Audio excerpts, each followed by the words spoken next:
Assalamualaikum warahmatullahi wabarakatuh. Innal hamdalillah nahmaduhu wa nasta'inuhu wa nastaghfiruh wa na'udzu billahi min shururi anfusina min sayyiati a'malina may yahdihillahu fala mudhillalah wa may yudlil fala hadiyalah wa asyhadu an la ilaha illallah wahdahu la syarikalah wa asyhadu anna Muhammadan abduhu wa rasuluh. Allahumma shalli wa sallim ala sayidina Muhammad wa ala alihi wa sahbihi ajma'in. Amma ba'd.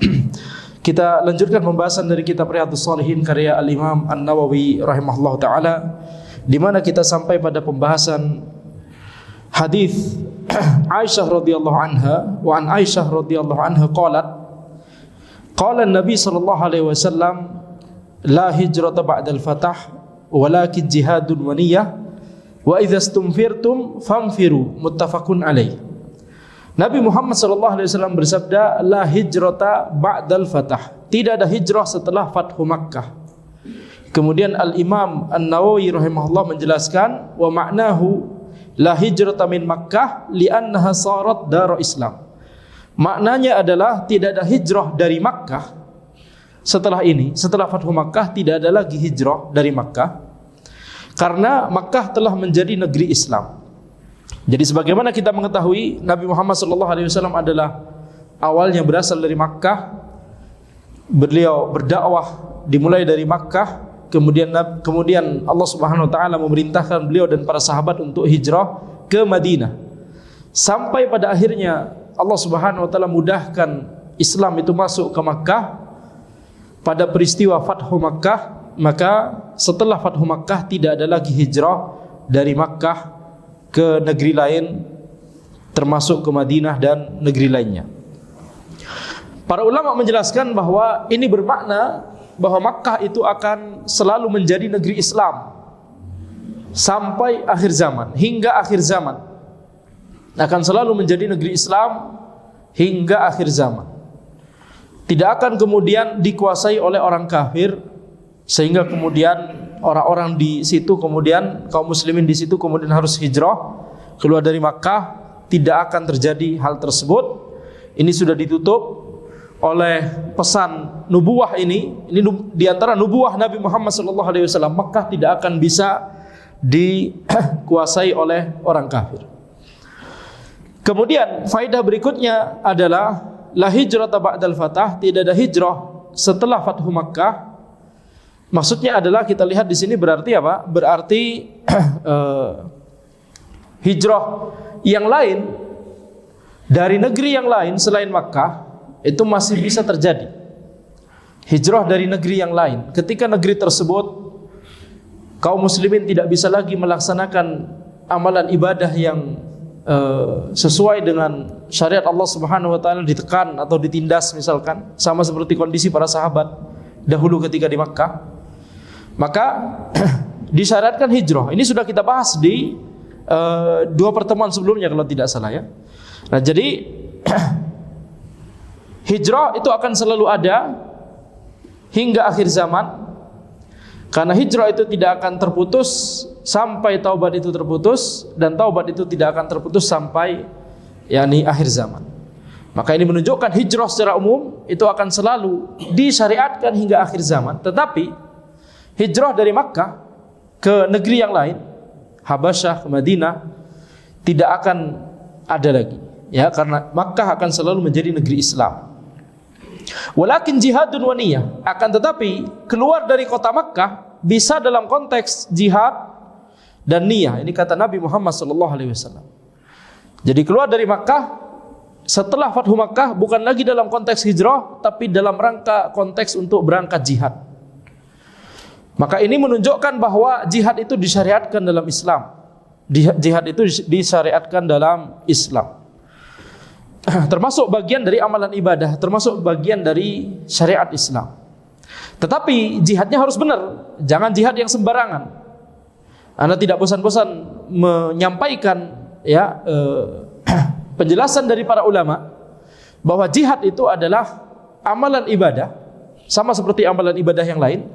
Dia memiliki syarat-syarat yang harus dipenuhi supaya amalan ibadah tersebut sah. Sebagaimana sholat ada syarat sahnya, sebagaimana puasa ada syarat sahnya, demikian pula zakat dan amalan ibadah yang lain. Maka demikian pula jihad itu juga memiliki syarat sah supaya diterima oleh Allah Subhanahu wa taala. Di antara syarat sah salat misalkan wudu. Kalau tidak ada air tayammum, atau kemudian menghadap kiblat, itu syarat sah juga. Kemudian menutup aurat. Kemudian melaksanakan salat tersebut setelah masuk waktunya. Ya, setelah masuk waktu salat. Tidak boleh kecuali kalau misalkan konteksnya adalah jamak takdim, ya. Tapi kalau misalkan hari ini, misalkan saat ini asar, tapi kemudian orang tersebut mau melaksanakan sholat maghrib, isya, subuh, dirapel di depan. Kenapa? Anda mau belajar besok ujian. Ini tidak bisa, ya, tidak sesuai dengan ketentuan dari syariat. Maka sholat ada syarat sah supaya diterima. Demikian pula jihad. Jihad juga memiliki syarat sah supaya diterima oleh Allah Subhanahu wa taala. Di antara syarat sahnya adalah bersama dengan ulil amri, bukan melawan ulil amri, bukan memberontak. Ya. Kemudian izin dari orang tua, banyak syarat sahnya itu dibahas di Kitabul Jihad di ilmu fikih. Ya, bukan sekarang tempatnya membahasnya. Tetapi intinya di sini adalah harus ada syarat sah yang dipenuhi. Jangan seperti jihad yang diklaim oleh orang-orang Khawarij atau teroris misalkan. Mereka mengklaim yang mereka lakukan adalah jihad, padahal tidak memenuhi syarat-syarat yang telah ditetapkan oleh syariat. Maka amalan ibadah tersebut tidak akan teranggap jihad syar'i.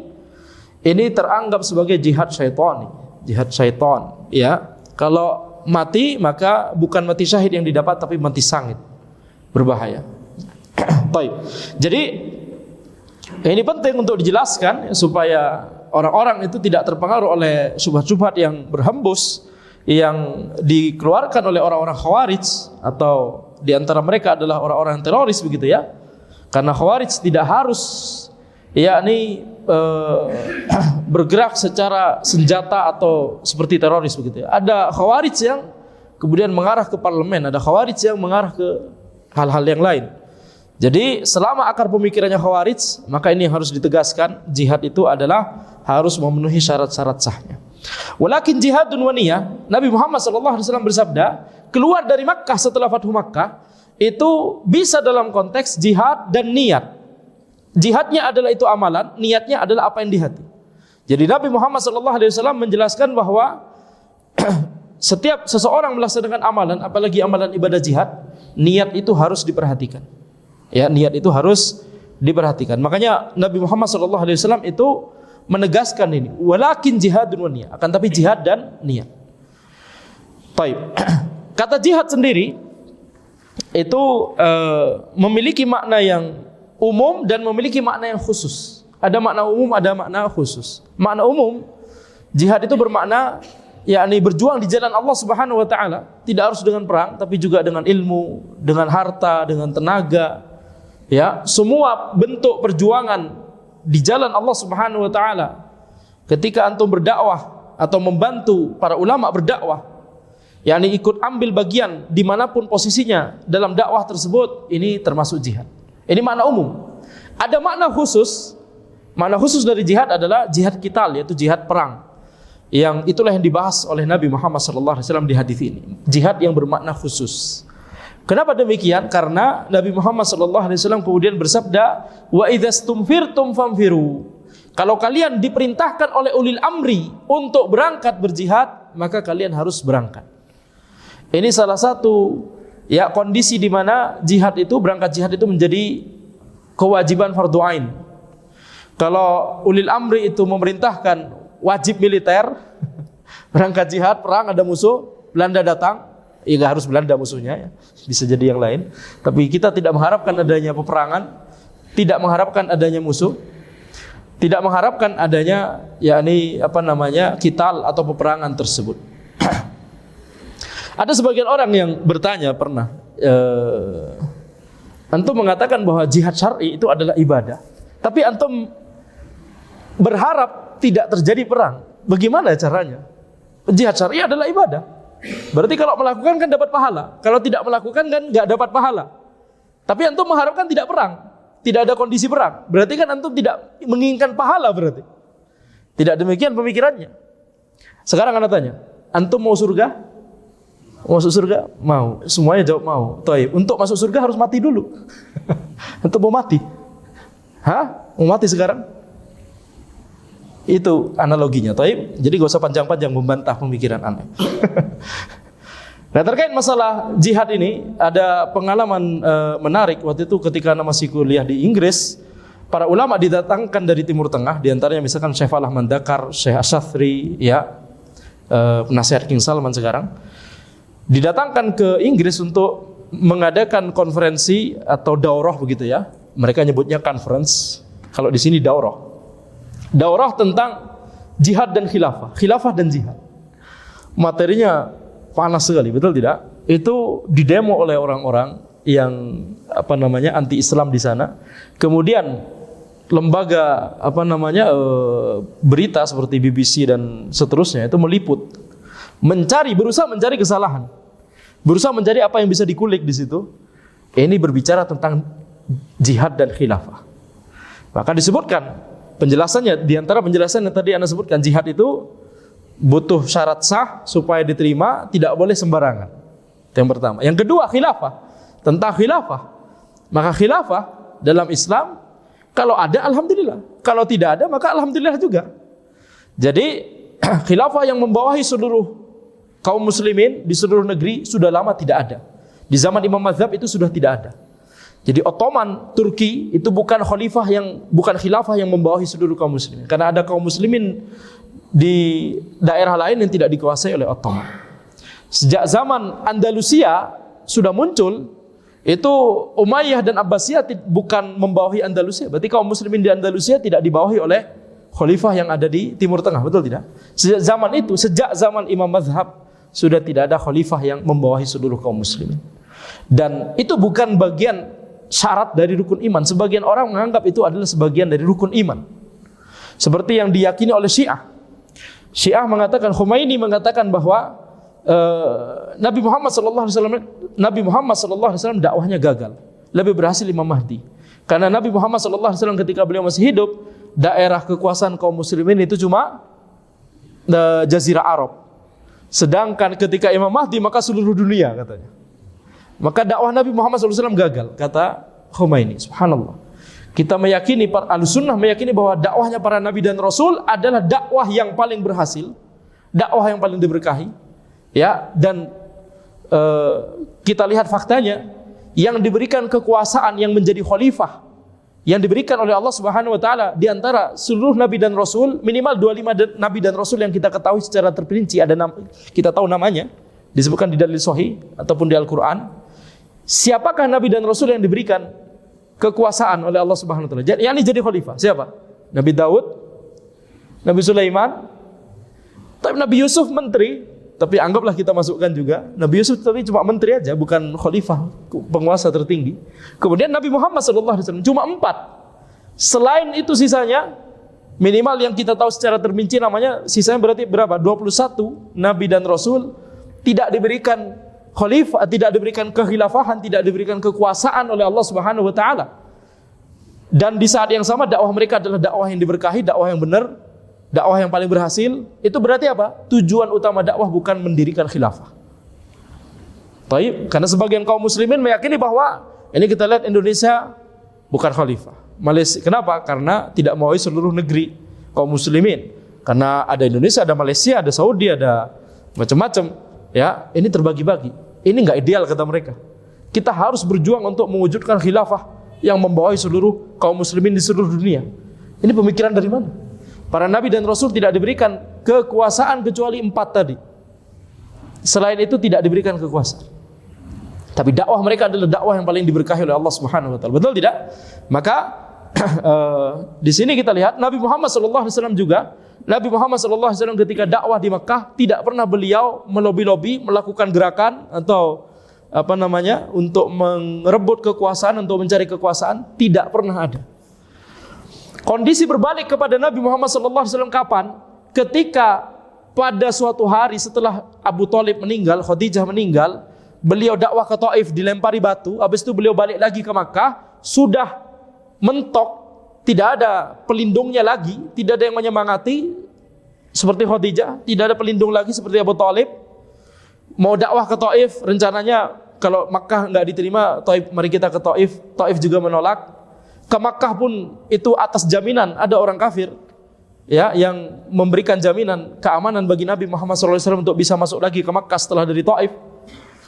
Maka pada musim haji tahun itu Nabi Muhammad SAW kemudian mendakwahi orang-orang yang datang dari orang-orang Arab untuk berhaji, karena walaupun mereka kafir Quraisy tapi mereka masih mempertahankan ibadah haji sejak zaman Nabi Ibrahim dan Nabi Ismail.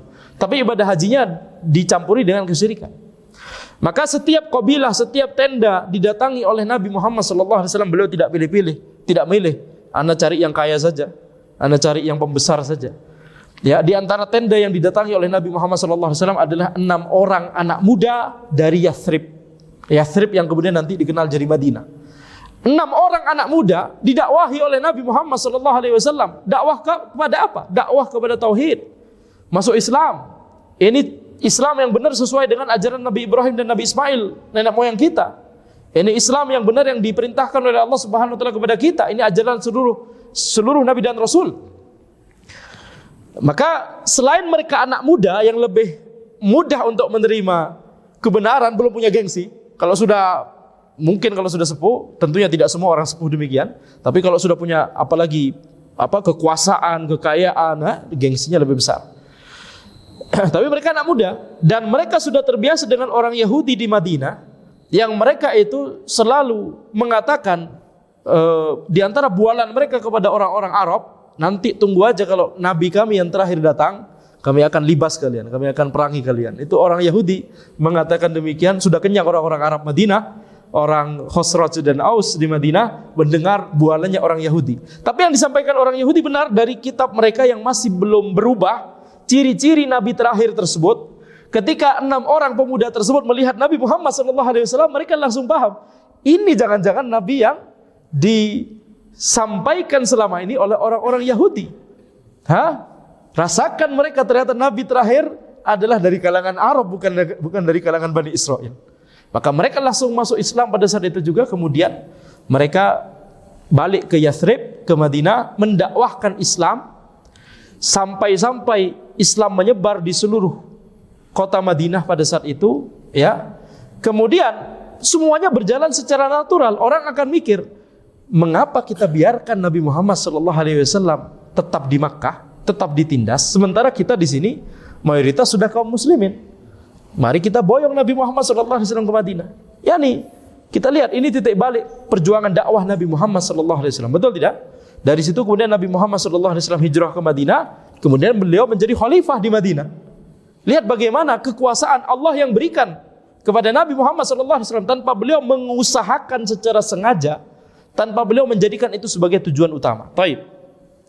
Jadi ini setelah mendengar penjelasan tersebut tadi di daurah yang di Inggris itu, baru di pembukaan gitu ya oleh Syekh Falah Mandakar, beliau langsung menyebutkan membabat syubhat terkait jihad dan khilafah. Setelah satu sesi, orang-orang BBC langsung kemas kamera, langsung pergi. Gak ada yang bisa dijual dari sini. Gak ada yang bisa dikulik. Ya, ini tidak sesuai dengan keinginan kita. Mari kita pergi saja.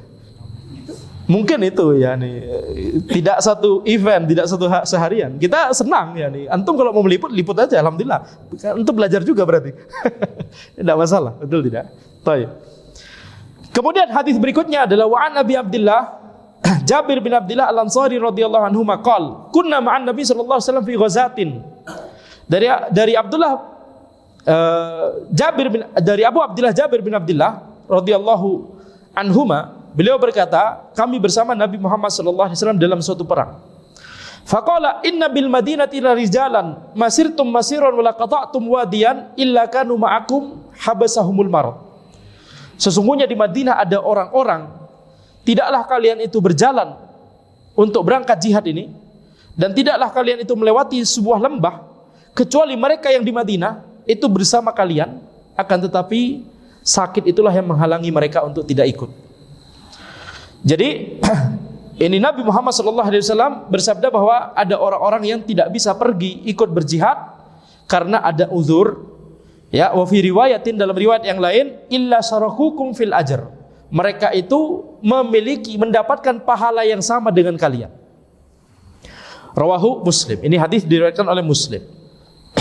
Wa rawahu Al-Bukhari an Anas radhiyallahu anhu qala Kemudian Al-Bukhari meriwayatkan dari Anas bin Malik radhiyallahu anhu, beliau berkata, "Raja'na min ghazwati Tabuk ma'an Nabi sallallahu alaihi wasallam." Kami kembali dari perang Tabuk bersama Nabi Muhammad sallallahu alaihi wasallam. Faqala, kemudian beliau bersabda, "Inna aqwaman khalfana bil Madinah ma salakna syi'ban wala wadiyan illa wa hum ma'ana habasahumul uzur." Sesungguhnya ada orang-orang yang di belakang kita, mereka tetap di Madinah, tidak ikut berangkat jihad, akan tapi tidaklah kita itu melewati celah syi'ban, yakni celah di antara gunung, yakni untuk orang lewat begitu ya. Kemudian wala wadiyan, tidaklah kita melewati lembah kecuali mereka bersama kita, maksudnya adalah pahalanya sama. Habasahumul uzur, yang menahan mereka adalah uzur.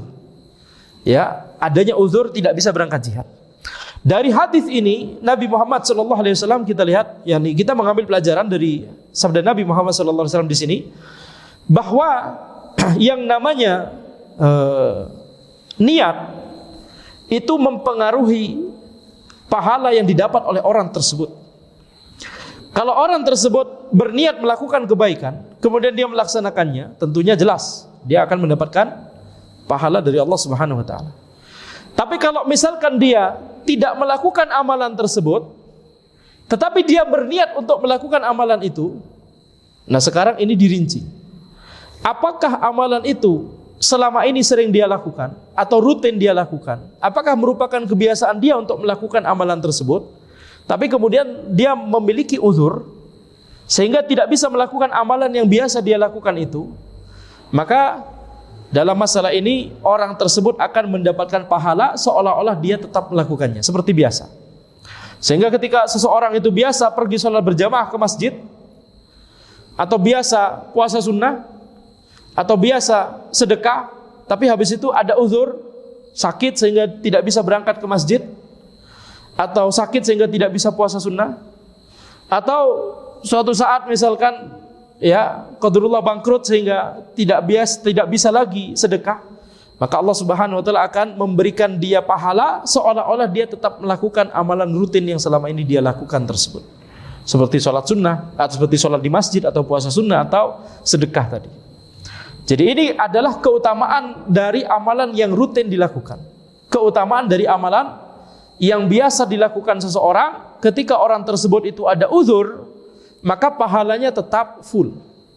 Bahkan kata para ulama, ketika orang tersebut sakit yang kemudian tidak kunjung sembuh, selama hidupnya selama ini dia rajin ke masjid misalkan, selama hidupnya dia rajin untuk datang ke majelis ilmu, mempelajari ilmu syar'i, selama hidupnya dia hatinya terpaut dengan masjid, ya, tapi kemudian ternyata sakit.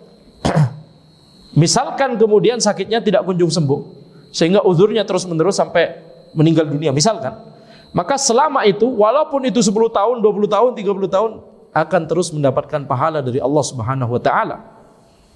Kenapa? Karena ketika dia sehat, ketika dia mampu, dia melakukan amalan tersebut secara rutin karena Allah Subhanahu wa taala. Ya, jadi harus ada dua modal ini. Niatnya lurus karena Allah, kemudian dia telah rutin melaksanakannya.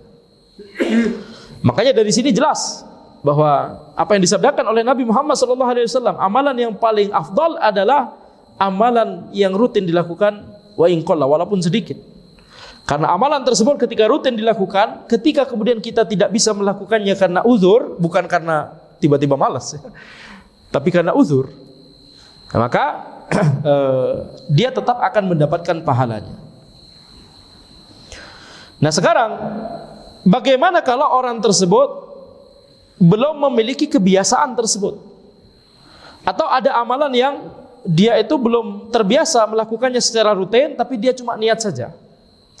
Misalkan ketika dia belum terbiasa puasa sunnah, tapi dia berniat untuk puasa sunnah, tapi kemudian ya dia tidak bisa melakukannya karena sakit misalkan, karena keburu sakit. Misalkan dia belum terbiasa puasa hari ini hari apa? Hari Jumat. Misalkan hari Senin nanti dia mau mulai merutinkan puasa Senin Kamis. Tapi belum selama ini, ya walaupun pernah tapi jarang-jarang, udah mungkin 2 tahun yang lalu terakhir puasa Senin Kamis misalkan ya. Dia bertekad untuk mulai melaksanakan puasa Senin Kamis mulai hari Senin ini. Tapi qadarullah hari Ahad, hari Minggu ternyata sakit. Maka para ulama mengatakan ya, orang tersebut yakni walaupun belum terbentuk kebiasaan amalan rutin puasa Senin Kamis, akan tapi karena dia sudah berniat dengan niat yang lurus, dengan niat yang baik, mau melaksanakan puasa Senin Kamis mulai dari hari Senin ini, dia mendapatkan pahala niat. Jadi ada pahala niat dan ada pahala amalan. Kalau pahala niat berarti ketika orang tersebut belum terbentuk kebiasaan, dia mendapatkan pahala karena niatnya. Tapi kalau dia sudah terbentuk kebiasaan, dia sudah terbiasa puasa Senin Kamis, kemudian tentunya nanti hari Senin dia akan melaksanakan kebiasaan sebagaimana rutin dia puasa Senin Kamis selama ini, tapi qadarullah sejak hari Ahad sakit. Maka ketika hari Senin, Allah Subhanahu wa taala akan memberikan dia pahala full, pahala niat dan termasuk pahala beramal seolah-olah dia mengamalkannya. Tapi kalau dia belum terbentuk kebiasaan, ya sudah dapat pahala niat saja. Ya, karena dia telah berniat. Jadi niat saja, selama niatnya benar-benar, selama niatnya itu tidak hanya sekedar yakni rencana yang lemah, ya mungkin nanti, ya mungkin aja, tapi cuma mungkin aja. Tapi niat ini sudah tekad yang kuat begitu ya. Kemudian niatnya karena Allah Subhanahu wa taala, orang ini akan mendapatkan ya pahala karena niat. Bahkan yakni dalam masalah ini kita lihat, ketika seseorang itu misalkan melakukan mengucapkan kalimat seandainya misalkan anak seperti orang itu, ya punya ilmu seperti orang itu, anak akan mengajarkan ilmu lebih kencang daripada orang itu, atau mengamalkan ilmu tersebut lebih kencang daripada orang itu. Seandainya anak memiliki harta seperti orang itu, anak akan sedekah lebih kencang daripada orang itu. Sekedar dia mengucapkan atau memiliki keinginan seperti itu, selama dia tulus karena Allah Subhanahu wa taala dan beneran bertekad, maka Allah juga akan memberikan pahalanya. Ya, pahala karena keinginan atau niatnya tersebut. Ini termasuk pahala niat. Ya. Jadi Allah Subhanahu wa taala, kita lihat, ketika orang tersebut tidak melakukan amalan atau belum melakukan amalan, sekedar niat, selama niatnya itu sudah menjadi tekad yang kuat dan karena Allah Subhanahu wa taala, maka dia mendapatkan pahala atas niatnya tersebut. Kemudian pintu yang lain yang Allah buka lebar bagi orang yang memiliki yakni keinginan untuk melakukan kebaikan. Pintu pahala lebar yang lain yang Allah buka adalah ketika seseorang tersebut membantu mengarahkan orang menuju kebaikan. Sebagaimana sabda Nabi Muhammad SAW, "Man sanna fil Islami sunnatan hasanatan falahu ajruha wa ajru man amila biha min ghairi ayanqas min ujurihim syai'." Jadi Nabi Muhammad SAW bersabda, barang siapa yang menunjukkan kepada jalan kebaikan, ya, barang siapa yang menunjukkan kepada jalan kebaikan dalam Islam, maka dia akan mendapatkan pahalanya dan pahala orang-orang yang mengikutinya hingga hari kiamat tanpa berkurang satupun pahala dari mereka. Yani pahala dari orang-orang yang mengikuti itu nggak dikurangi, nggak dizalimi oleh Allah, mereka tetap mendapatkan pahala full. Tapi orang yang memberikan petunjuk pertama kali, yang membantu mereka pertama kali untuk melaksanakan amalan tersebut, juga akan mendapatkan pahala yang penuh. Sehingga ketika seseorang misalkan membantu orang lain untuk beribadah, ya, misalkan ada orang yang tidak bisa sholat dengan baik karena tidak punya pakaian untuk menutup aurat, dibelikan pakaian, maka setiap sholat yang dilakukan dengan pakaian tersebut, orang yang tadi membelikan pakaian dapat pahala yang full, seolah-olah dia juga sholat. Orang yang membelikan makanan untuk berbuka puasa, sama juga. Orang yang memudahkan orang lain untuk menuntut ilmu, dibelikan kitabnya, dibiayai misalkan, dia akan mendapatkan pahala yang sama dengan orang tersebut, sampai seterusnya. Ya, seluruh dakwah yang akan dilakukan oleh orang itu, seluruh amalan yang dia amalkan dengan ilmunya, orang tadi yang cuma belikan kitab akan mendapatkan saham pahala di situ. Ya. Pernah dikatakan kepada para ulama, apakah beneran ini dapat full pahala? Bukankah yang dakwah beliau, tapi kita masa dapat full pahala juga? Naam, itu zahir dari hadis Nabi Muhammad SAW, dan di situ ada hikmah yang besar. Di situ ada hikmah yang besar, yaitu supaya kita sama-sama saling bantu membantu dalam kebaikan. At-ta'awun, ya, alal birri wat taqwa. Saling tolong menolong dalam kebaikan dan takwa. Jadi makanya tidak terbayang betapa besarnya pahala dari para sahabat. Pahala dari para sahabat. Mereka yang pertama kali membantu dakwah Islam. Mereka yang berjuang bersama Nabi Muhammad SAW. Setiap orang yang melaksanakan syariat Islam setelahnya, ya, maka mereka juga mendapatkan pahala. Makanya tidak terbayang bagaimana pahalanya misalkan Abu Bakar dan Umar dan Utsman yang pertama kali punya ide dan kepikiran, punya program, kita harus bukukan Al-Quran dalam mushaf. Setiap yang mengambil ilmu dan manfaat dan pelajaran dan ibrah dan, ya, tadabbur dari Al-Quran yang telah terjaga, tentunya yang menjaga adalah Allah Subhanahu wa taala, akan tapi yang berusaha di awal siapa? Abu Bakar, Umar, Utsman, Zaid bin Thabit dan Ibnu Mas'ud dan orang-orang, ya, para sahabat tersebut. Maka mereka semua itu adalah, yakni, akan mendapatkan pahala setiap ada orang yang mengamalkan dan mengambil manfaat dari Al-Qur'anul Karim. Maka lihat bagaimana kita tidak akan bisa menyangi pahalanya para sahabat. Walaupun sahabat cuma, kata Nabi Muhammad SAW, bersedekah dengan sebutir kurma, atau bahkan setengahnya, atau bahkan lebih kecil lagi, ya, maka itu kita tidak akan bisa menyaingi, walaupun kita menyedekahkan seluruh harta kita. Apalagi Abu Bakar yang menyedekahkan seluruh harta beliau, apalagi Umar yang menyedekahkan setengah harta beliau. Gimana kira-kira? Ya, maka tidak akan bisa menyaingi para sahabat. Oleh karena itu kita lihat, harus kita semangat untuk, yakni, menebar kebaikan dalam berbagai lini supaya kita mendapatkan pahala dari orang yang kita mudahkan dalam kebaikan tersebut, tidak hanya di zaman ini saja, akan tapi untuk zaman-zaman berikutnya. Dan walaupun kita di generasi belakangan, akan tapi para ulama mengatakan, ketika kita menjadi satu di antara sekian banyak orang yang tetap ingat kepada Allah Subhanahu wa taala dan tetap ingin mengikuti generasi terdahulu dari kalangan para sahabat tabi'in dan tabi'in, di tengah banyak orang yang lalai, semoga Allah Subhanahu wa taala lipat gandakan pahala kita. Karena seperti yang disebutkan di hadis misalkan, akan ada orang-orang yang tidak pernah melihat Nabi Muhammad SAW tapi tetap bersemangat untuk beramal ibadah. Kenapa? Karena mereka beriman kepada Allah Subhanahu wa taala. Apakah kita mau menjadi orang seperti itu? Naam, harus kita berusaha untuk menjadi orang yang seperti itu, ya. Jadi sama seperti ketika orang, yakni, masuk pasar, yang lain terlena dengan yang lain, dipikirkan adalah apa yang mau dibeli. Ada orang membaca doa masuk pasar, itu pahalanya besar sekali karena dia satu di antara orang-orang yang banyak terlena. Maka kalau tidak mau ketinggalan gerbong dengan generasi terdahulu, harus bersemangat di tengah banyak orang yang terlena. Semoga Allah Subhanahu wa taala mudahkan kita semua untuk masuk ke dalam surga Allah dan termasuk orang-orang yang bersegera dalam kebaikan. Demikian yang bisa kami sampaikan. Hadza wallahu alam. Subhanakallahumma bihamdika asyhadu an la ilaha illa anta astaghfiruka wa atubu ilaik. Assalamualaikum warahmatullahi wabarakatuh.